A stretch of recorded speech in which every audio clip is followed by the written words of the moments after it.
What small changes can a family make or families make while eating in their home to achieve weight loss? Sure.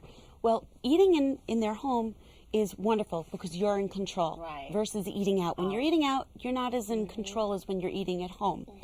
And many studies have been done that actually show if you use a smaller plate, you're going to consume less. And it's really funny because people will use a larger plate and without even realizing it, they're going to eat more.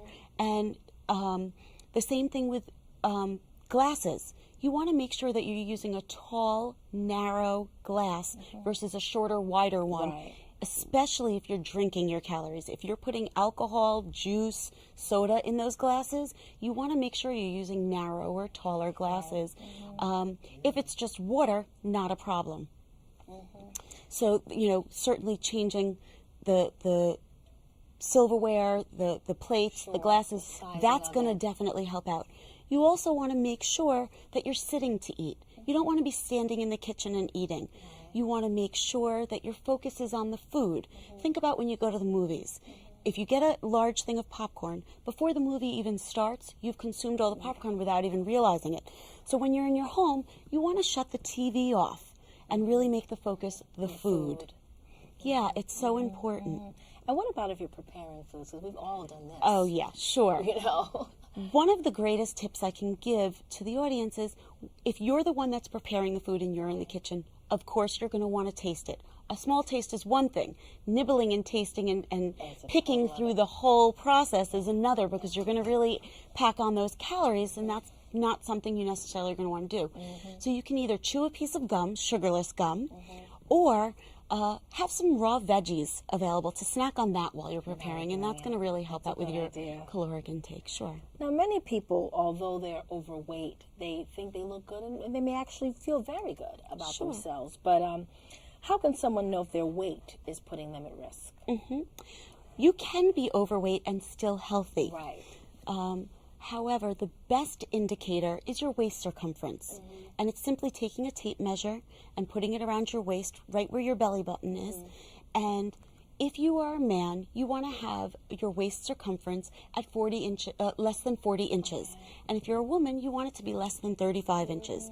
If it's greater than either of those numbers, then you are at risk for one of those chronic diseases we talked about, like diabetes and heart disease and obesity. So it's better than if you were to carry weight, let's say, in your hips. Right.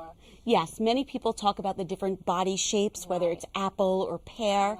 A pear-shaped body is generally going to be a healthier body because the weight is in your hips, not in your abdomen. When the weight is in your abdomen, it's near all of your organs. Your organs have to work harder, so it puts you at greater risk for any of those diseases. If someone is interested in losing weight, what resource would you recommend for them to go to for help? There is a wonderful website, www.mypyramid.gov, and on this website, you actually can enter in your own personal information, your height, your weight, your age, all the different information, your exercise patterns, everything that you want to put in there, and it will give you a personal meal plan for you based on you. So it's wonderful. Certainly if you need additional information, a registered dietitian is the person you're going to want to speak to. But if you have a computer, you should absolutely log on. There's lots of information, your BMI on there. It's a wealth of knowledge. And really you can get a lot of information, and it's personalized, so it's not general information. Today here I'm sitting and I'm giving you general information, but you can log on to this website and actually get personalized information for you. That's great, and free. And free. That's great. And free. Let's talk about food labels. What type of information can a food label provide?